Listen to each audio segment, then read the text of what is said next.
And we're back with Struminski, our final segment. We want to go to our phones. We've got Don Michaels, Larry Tocci here. We're talking about rating music albums, trying to make people aware of what's inside of them. And obviously we don't agree on it, but let's go to our listeners. Hello, you're on the air.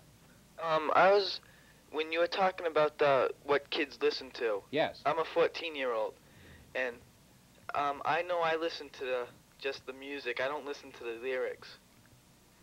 And my friends listen to the lyrics too. My friends listen to the music. They don't just listen for the lyrics. I can accept that, but don't you find yourself laying on the bed, looking at the album cover, following the song with the lyrics that are provided by the album? You ever find yourself doing that? Sometimes. Don't you find some stuff in there that's rather raunchy? Yes. What are you laughing about? You do, don't you? Yeah, those are sick.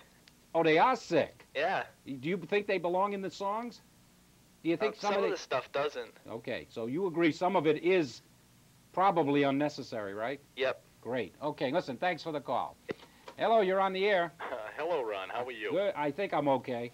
Not really. I'm not okay. Not really. Hi, Larry. Hi, Don. How you doing, guy? Doing fine.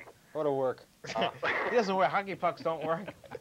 I just figured out why people are worried about the records, and you pointed it out, Ron. Without, I don't even think you realized you pointed it out.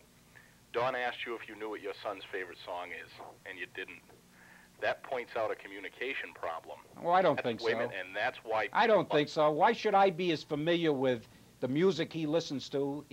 I don't think that proves anything. No. That's why people are worried about it, because they don't realize what their kids listen to and why they listen to it. If you had a communication if you had an open communication line with your child, they can listen to anything they want. They'll come to you and ask you questions.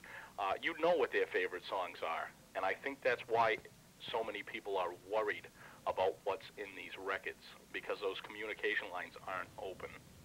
There are people who don't think they should have to discuss these things with a 10-year-old caller. I don't think that maybe... They have the right to believe that. Yeah, right. I don't. But that's your opinion. That's right. What do you think, Larry? Do you think you're ready to talk about some of the things you know are in this music with an 8 or 9-year-old? Why should you be put in that position by a record company? I don't think... They're making decisions for me, it seems. You're put in that position by the world today. Well, I don't have to like it. No, you don't. But you should be open with your children to discuss anything. Well, let's not get carried away. I mean, I don't want to talk about incest. Anything they want to ask questions about, you should be willing to talk to them about, no matter what age. If they're asking questions, they're ready to know. I don't know if that's the issue. Well, it is. If they come to me with a question, I think that certainly we should answer the questions. But I'm not sure that I want those questions being brought to their minds by the kind of filth that's being directly presented in these record albums. I'm sorry. All right, listen, we're gonna move along. That's her opinion. All right. Hello, you're next on the air. I am. Sure, go ahead. There. Go ahead. Everybody. How are you tonight? Thank you. Fine. Okay, well, I'm parent of a 10-year-old, among others. Is the 10-year-old the oldest or the youngest? He's the oldest. Oldest. His favorite group is Quiet Riot. And I'll have to say there's a lot of the music that I like, too. I have been caught by surprise by some of it, though, and I don't want a censorship. I do want a service that gives me information, though. When you go to buy an album, I do have that kind of control. Being a 10-year-old, I find most albums are $9 and up. He doesn't buy them.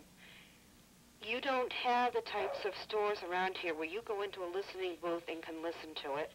Or what do? Rip off the cellophane plastic jacket that's over it so you can pull the lyrics out of the album if they're there? Not all are provided with lyrics. All right, and that's an interesting point because one of the suggestions is that the record companies do just that. On the back of the album, put the lyrics of the songs that are in there. Never mind putting an X and R. Let each individual decide might be a good idea but at least give the purchaser, give the adult who's buying it an opportunity to stand in that aisle and read those lyrics and see if indeed I want to buy that for my 10-year-old. I think that's a reasonable compromise. Yeah, that's all I want is some information. Yeah, I can buy that. Better information than censorship because, like I said, you're going to draw attention to it, and the kids are going to buy it anyway, and they're going to buy a lot more of it because they're going to know that they can. It'd be just like a 14-year-old boy going to my old story. who can finally get that Playboy he's always wanted to gawk at, that Dad hides Sure, away, you know? sure. Well, and you yourself said, Larry, that, you know, for the most part, most stations don't play the music that is objectionable. You know, that has things that you really don't want to be listening to and don't want your child to be listening to. So how can you can't even say that you're going to sit there for hours maybe listening to a station you don't want to listen to at all in order to find out. Right. Because they probably won't be playing it anyway. Right, the other stations will probably play a harder selection of music than we do, but it's nothing wrong about it. It's just a harder selection of music. There's nothing raunchy or dirty about it. All right, listen, I got to let you go. I want to get in a couple more. We're almost out of time. Thanks a lot, Jen. Hello, you're next on the air. Hello. Marcel. Are you there? Hello, you're on the air. Oh, you're not on the air. It's all right. Rushed her off. The other thing that we mentioned off the air was that the record companies will now, they're thinking about rating the records, but if I'm recording for Columbia and he's recording for Arista, my material could be okayed and his could be stamped explicit. We switch labels. Well, I think everything reverses. I think these groups that want to do something about the music are asking the record industry at this point to police themselves, that they make the decisions. I'm not sure that that's even strong enough, and yet I think we've all agreed tonight that a reasonable compromise would be to at least provide some information and maybe forget about the rating. Right. Let that parent who's going out now at Christmas time be able to read that and make that decision. That certainly Or would at be a least viable alternative. Ask, communicate with your Yeah. child, and ask why he or she wants that album. All right, let's take Find one out. more. Hello, you're on the air. I don't know if that's the ray gun man. How much time do we have? We have time to take one more? 30 seconds. Oh, goodness.